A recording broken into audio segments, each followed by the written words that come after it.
I barely recognize you, Colonel. Skullface used your thirst for revenge against Big Boss, did he?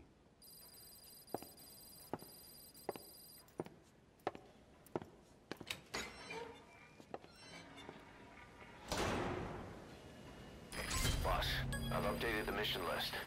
We've received some new job offers. The details are on your iDroid.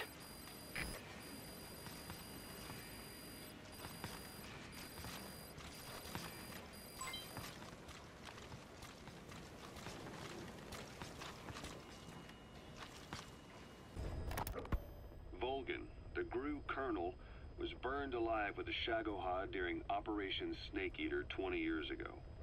Despite suffering severe burns to his entire body, he still clung to life.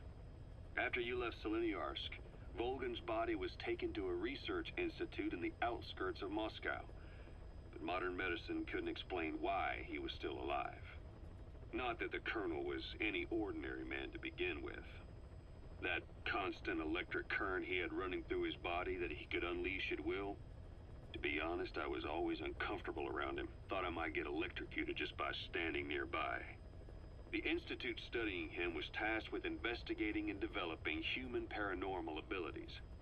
The comatose Volgan was used to further the Soviet Union's research into such abilities. But not long ago, the facility burned to the ground.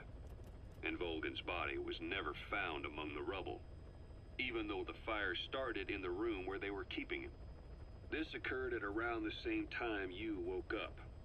If Skullface was right, and a thirst for revenge can turn a man into a demon and keep the dead alive, then this man on fire who's been coming after us ever since you woke up, well, that just might be what's left of our old friend Volgan.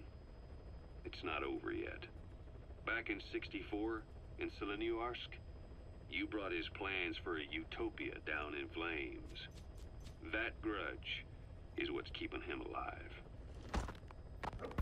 The day the research facility holding Volgan burned down, a Soviet jumbo passenger jet happened to crash nearby, far away to the north of that hospital in Cyprus. On board the plane was a young boy who was being studied at the same facility. The plane fell to Earth from over 8,000 feet, but the boy's body was the only one not recovered. At almost exactly the same time as the crash, Volgan awoke in that facility. According to the Research Institute's documents, the gifts this boy demonstrated included psychokinesis and telepathy.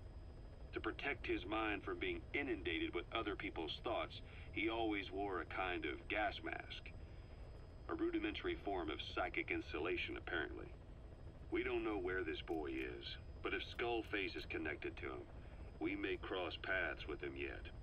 This boy is part of a new age, where nothing we understand about the world makes sense anymore.